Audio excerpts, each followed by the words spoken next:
Welcome to another edition of our NFL preview show. I'm Ben Parsons. I'm Austin Porter. And we're here to discuss the big games in the NFL this week. But before we do that, Austin, what do you think of that tie game this week?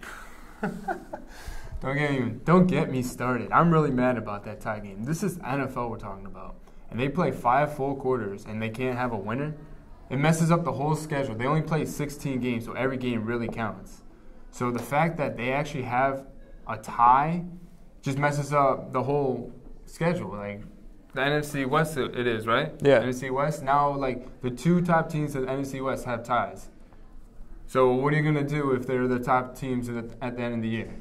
You know, what about you? What do you got? I mean, it's crazy. It's weird. I mean, you don't see it a lot, or we didn't see it for a while. We saw it a couple of years ago, and now it's happened again. And it was a big game. I mean, Arizona was starting to get it together, and they really needed that win, and they ended up with that tie. But, I mean, it's going to come back to hurt them later in the season. Let's say if they needed that win to be a wild card team, because one of those 2 teams are not going to win the division, but they're most likely going to win, or they're most likely going to be that wild card team. So, I mean, it's just crazy. I don't understand it. I see where you're going there, but let's get into our NFL preview. We'll start with the AFC. We're going to start with the Bills and the Patriots. Who do you think is going to win this one? This is a tough game to call because, I mean, both teams have played really well. On one side, you have Tom Brady, who has thrown for over 1,000 yards in his first 3 games this year after the suspension. That's almost unheard of. I mean, that's insane. And then on the other side of the ball, you have Sexy Rexy and his defense. I mean, that Bills defense is clutch. They didn't get the win last week against the Dolphins' high-octane rushing attack, but they had won 4 straight, and that was huge because it rebounded their season.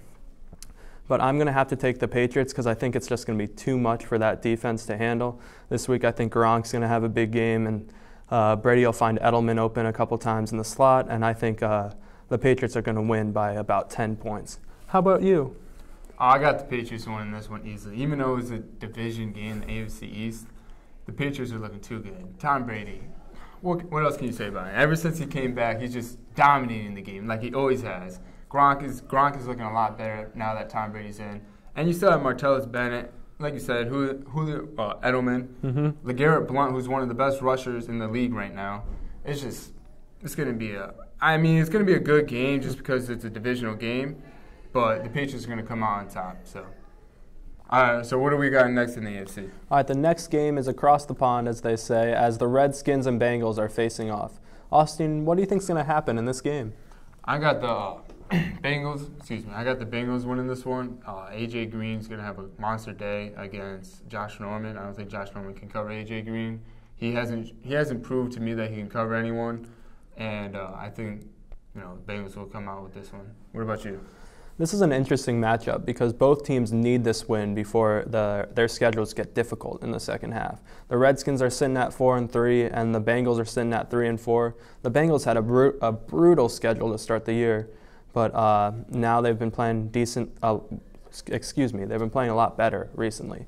But I think you got to look at the Redskins' offense. I mean, even potentially without Jordan Reed and Trent Williams, they could be without at left tackle. I think their offense is going to be too much for the Bengals in this game because the Bengals, surprisingly, this year have been one of the worst passing defenses in the league this year.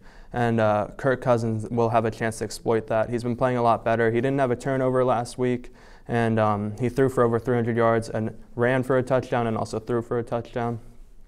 So although I do think A.J. Green's going to have a monster game, I just think the Redskins are going to be able to put up more points. So I got the Redskins in this game.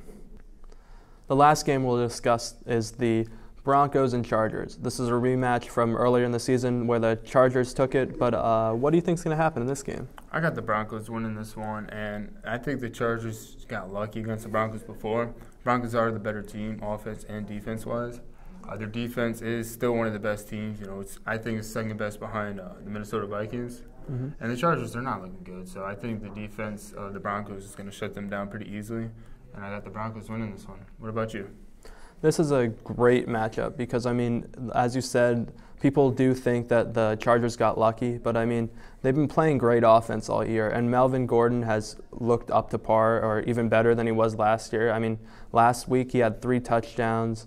in that game and rush for over 100 yards. But as you said, I think Denver's defense is going to be too much for them in this game because Denver doesn't lose that many division games over the last couple of years. And I think they're really going to show up and try to be a dominant force in that division. I see where you're going there.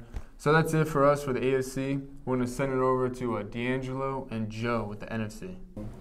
Thank you, Austin. Now we're going to jump shifts down to the NFC and talk about our first matchup, the Green Bay Packers and the Atlanta Falcons down in the Georgia Dome. Joe, who do you have going for this game? Yeah, this is an interesting game this week. Atlanta has kind of died off a little bit for that hot start they had at the beginning of the season. They've lost 2 straight, including an overtime loss at home to the San Diego Chargers. Their offense isn't quite as productive as it was. Kind of same with their defense, just kind of overall not as powerful. And the Packers, even though they do have Aaron Rodgers and Nelson, everybody else on their team, their offense just hasn't been able to produce in a lot of their games, even against worse teams than them. But it is in the Georgia Dome, which is always a hostile environment for teams. But so I think it is a close game, but Green Bay pulls this one out. I'm going to talk about, the Atlanta Falcons. Of course, you have an elite offense with Matty Ice, Matt Ryan, and hotness Julio Jones. These two have been really elite over the first couple of weeks of the season. And then you switch over to the Green Bay Packers. Of course, you got one of the best quarterbacks in the NFL in Aaron Rodgers, and he has multiple weapons. He kind of reminds me of Tom Brady. He can make any wide receiver look good. Both teams, their defense is looking pretty shaky. But I'm going to have to go with the Atlanta Falcons. I think that Matt Ryan and Julio Jones are just going to turn it up in this game. Green Bay, they're still a really good team. Like I said, the offense is just really good. It's going to be a high-scoring game for me. But I'm just going to have Atlanta taking it in the Georgia Dome. All right, next we have the Oakland Raiders at the Tampa Bay Buccaneers. So what's your take on this one? Oakland. If there was a most improved team award in the NFL, it would be the Oakland Raiders. Oakland is just one of the dopest teams in the NFL this year. Derek Carr has really been improving over the past couple of years he's been in the NFL. Amari Cooper, he's really been sluggish, but Derek Carr, he's really taking advantage of the weapons that he has. Murray, he's becoming a very good running back, and they're taking on the Tampa Bay Buccaneers. Like I said in previous weeks, Jameis Winston, he really has been living up to the expectations of Rookie of the Year. But Tampa Bay, they can manage a little bit against Oakland. But I'm going to have to go with Oakland to win this game. Yeah, I have to agree with you on a lot of things. The Oakland Raiders, they've really that's a most improved team is what I would say too. Amari Cooper, Derek Carr. You can go on and on about that offense. They just all around just a really solid team out there in Oakland. And the Tampa Bay Buccaneers, they had a good game against San Francisco last week, but it's San Francisco. So I do think Jameis Winston is an up and coming quarterback. He's really starting to develop this year. But I do think that Oakland is all around. They're just a stronger team this year, and it'll be close for about a half. But Oakland should win by at least 10 points. All right, now our final matchup we're going to talk about is another NFC East matchup. The Philadelphia Eagles will travel down to Dallas, Texas to take on the Cowboys at AT&T Stadium. All right, Joe. Jerry Jones is in your book. Who you got winning this game, man? Yeah, another big NFC East matchup. As we said before, the Eagles, really a surprise team this year with Carson Wentz and that offense. They handed Minnesota their first loss, and it was a pretty convincing win. They have been up and down, but when they play well, they play really well.